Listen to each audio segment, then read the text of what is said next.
Thank you very much, Deputy Chief Justice. Good morning, Advocate. Good morning, Commissioner. I was going to ask you about something else, but your answers to both the Judge President and Commissioner JSC drew me to what I'm going to ask you on. You were asked a question in relation to the quality of judges and the judgments and the criticisms. And you repeatedly said that there are no criticisms that you are aware of, and correctly so, because we have not been furnished with any. And Commissioner Nyokezi also asked about the quality, and you also said you yourself are not aware of the challenges in your judgments. And that drew me to the judgments of yours that I know I've read before. The first one is the one where you dealt with Matrimonial Property Act, and you dealt with issues of forfeiture and all those kind of things. But for the purpose of time, I want to go to another one that you wrote.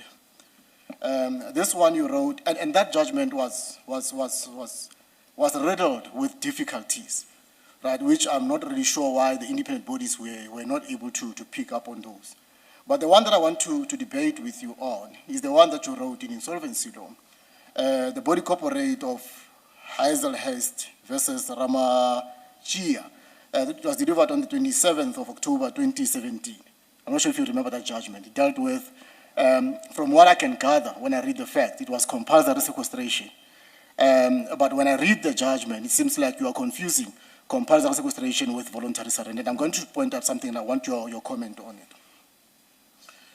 The difficulty that I have with this judgment is, and I'm not sure, it's not part of the PEG, unfortunately. I don't think it's part of the PEG. Of the bundle? Yes. In paragraph 9 of that judgment, but do you remember that judgment? It's because I want to be fair on you, but the thing is, I'm asking this based on the criticism that you raised. If it's a 27 judgment, it's 2017. Yeah, 2017. It's some time ago. I've had a couple of insolvency matters which I heard. So no, I don't recall. But can I just point out? Yes, you can. The issues with this judgment in response to your response in relation to the quality of your judgment? Yes, please. In paragraph 9 of that, in paragraph 9 of this judgment, what you first do, you speak about the acts of insolvency, and you list about 5 of them. And when you start speaking about acts of insolvency, you give an impression that you are dealing with compulsory sequestration. In other words, what you are dealing with here is compulsory sequestration.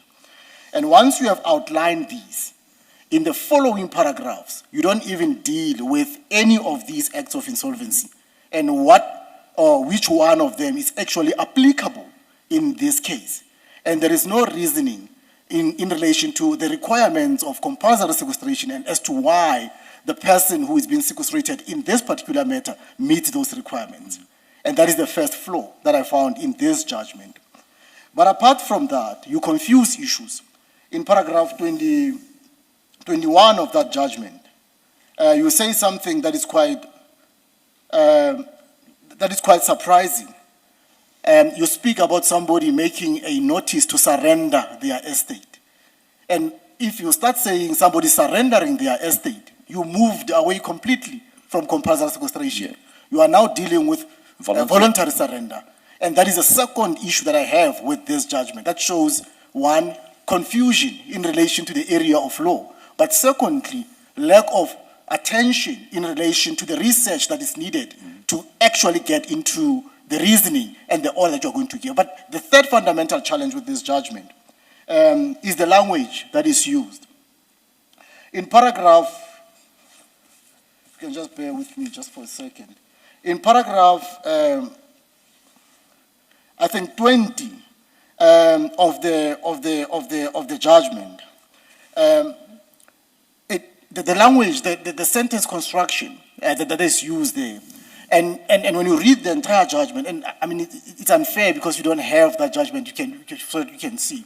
But I just want to say that this judgment and the judgment that I referred to, it has similar sort of things that come out of them, where you rely on the law, not the law in terms of cases, but the law in terms of the statute itself, but your interpretation of the statute and your reasoning in relation to the statute. leaves much to be desired. So I'm not sure whether it's accurate to say that the quality of your work generally, it is satisfactory. I think there are points of weaknesses, and it's quite disappointing that some of the bodies have not highlighted it, and which raises a concern that perhaps maybe criticism seems to be restricted to certain people and not other people, and that for me is a concern. I'm not sure. What is your response to that? Firstly, Commissioner... No, DCJ. Commissioner Malema? I think in all fairness, that question is not in keeping with what we have adopted. Because it's not only the law bodies that have got a right to raise issues with the candidate before he sits here. We all do. If we look at the law bodies report and the issues we have, which the law bodies have not raised, we all have a right to raise those issues and send them to the candidate. And that hasn't been done. Yeah. And it's not me, it is through the admission of the commissioner that hasn't been done. And it's unfair to the candidate and to all of us, because even in the deliberations, that point cannot be referred to, since it has not been canvassed. Thank you, Commissioner Malema.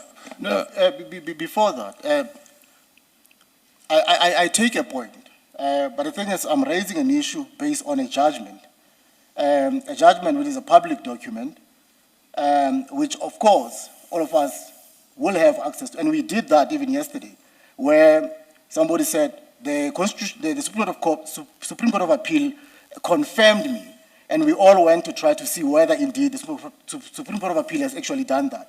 So the question that I'm raising is in relation to the judgment that the candidate actually authored. So it's not about the bodies or any other person criticizing. So it's my criticism to the candidate.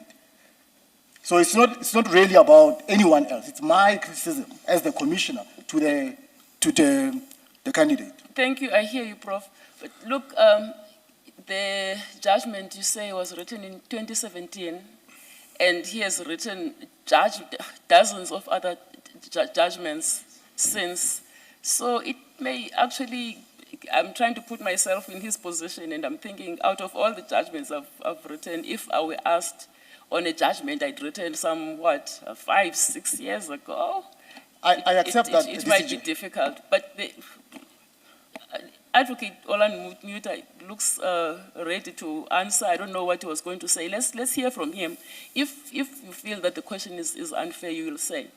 Before that, DCJ, let me just say this. I understand that. I said the question was based on the assumption, or the saying that there's never been a critique in my judgment. Then he went further and said, I am not aware of any challenges in my judgment. So I was asking on the basis of the second leg. I am not aware.